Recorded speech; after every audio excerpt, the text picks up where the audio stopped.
submissive is tatanggalan mo na siya ng karapatan. No. You're just obeying God, which is your number one priority.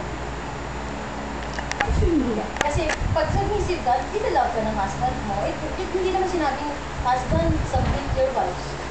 Hindi yun, doon naman. It's a cycle. It's gonna happen.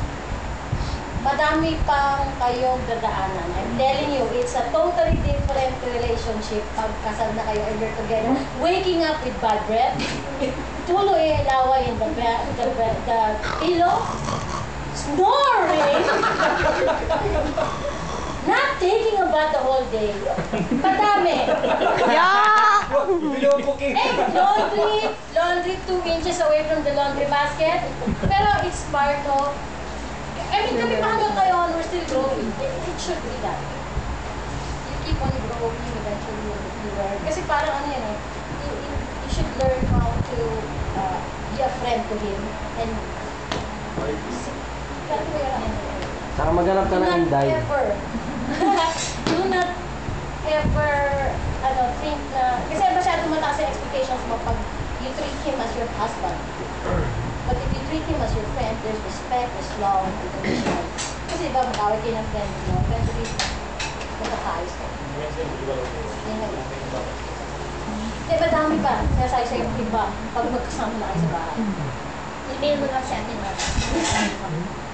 mahal kasi pag toyo. There's a lot of... Ay, bigyan mo sa akin number mo ah. Tawagan kita. Ayaw ko ang tutawag. Ay, tsaka to! Ako, nakatawag ako California. Kami, 10 years na hindi nag-baby, may another adjustment pa rin. Kahit na gano'ng katagal kami nag-baby, we thought, kaya na. May adjustment kasi mayroon kayong sariling pananaw sa buhay with regards to having a child. So, yun nga, respect, yun kung ano yung sinabi nila. Kasi uulitin nyo yung lahat ngayon. Lahat yung sinabi namin. Tama? O, sino nagsabi ng ano? May exam eh, no? Ano yung mga verses na sinabi ni...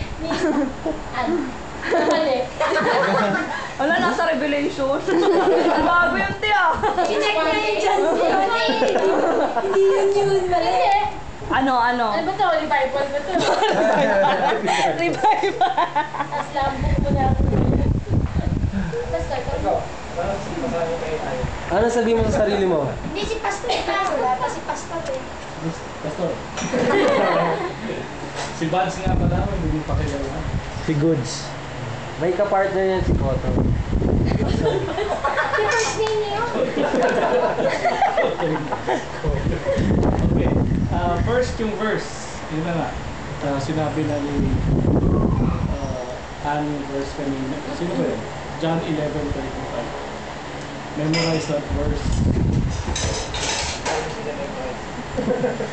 John 11:35. Memorize yun mo na.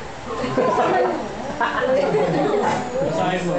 Hindi naman ako yung stage yung 11:35. Then Jesus told them.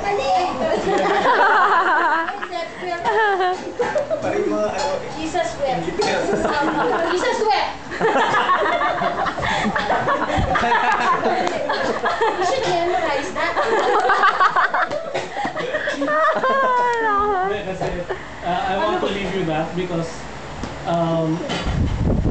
life is going to be full of frustrations, and there's going to be a lot of occasions where you will cry. That verse will tell you that Jesus indeed, He Himself experienced frustration, and then He cried. He cried. But the good thing about Jesus is when He cried, after He cried, He stood up with talagang resolve. Kung napansin nyo after crying, ma-realize nyo, mas clear yung mind nyo, di ba? And you're more resolved to do something about the situation that made you cry, di ba? And that was what Jesus did. He got so resolved to do something about the situation. The reason he cried was because Lazarus died. And when he looked at the crowd and they were all mourning, they were all in sadness, Jesus realized just how much sin has corrupted yung maganda niyang ginawa, the life that He gave to His people. And in utter frustration, He cried. But the good thing about Jesus is after he cried, He resolved in Himself to do something about the problem. Ang problema kasi doon is sin brings death. That's the problem. Sin brings death. And that's the reason why people could...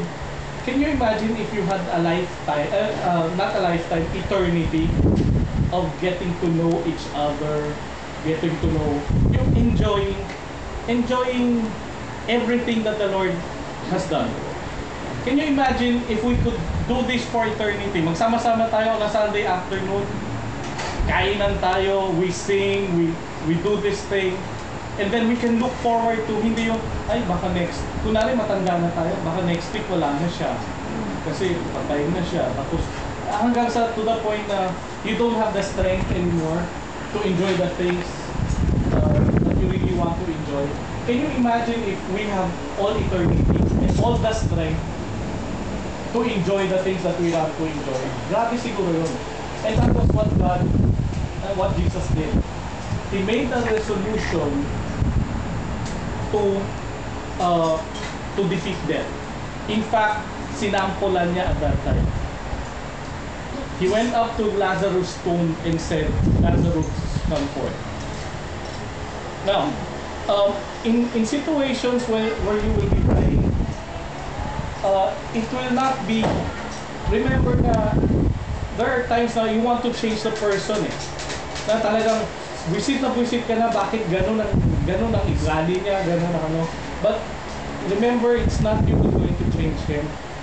If your words will, lalo pang, if you try to change him, hoy magbago ka na, ganyan, magmumukhang nagger ka.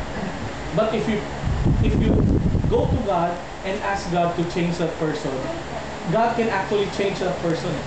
In fact, He demonstrated it na yung change was from dead to life. Yung change na ginawa niya kay Lazarus was already dead. But His word, His simple words, Lazarus, come forth.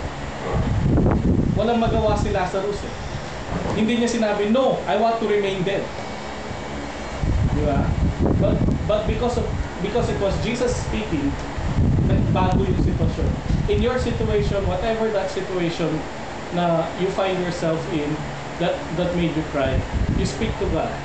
And God can speak His word into that situation and make that situation a situation where it's frustrating, a situation where it's hurting, into a situation of life and happiness. So when Lazarus came forth, they had a party. They were happy again. The family was buo again. So that's one thing I want you to. It's a short verse, I know. It looks funny nga Kasi, remember that verse, John 11:35. People laugh if you know. Ang favorite verse mo, John 11:35. Jesus wept. Nakakatawa. Pero there is something deep in that verse. And remember that every time you feel frustrated, remember that Christ Himself was frustrated and He did something about it. And He's going to do something about the situation where you're in. So, remember mo yung lahat ng sinabi sa iyo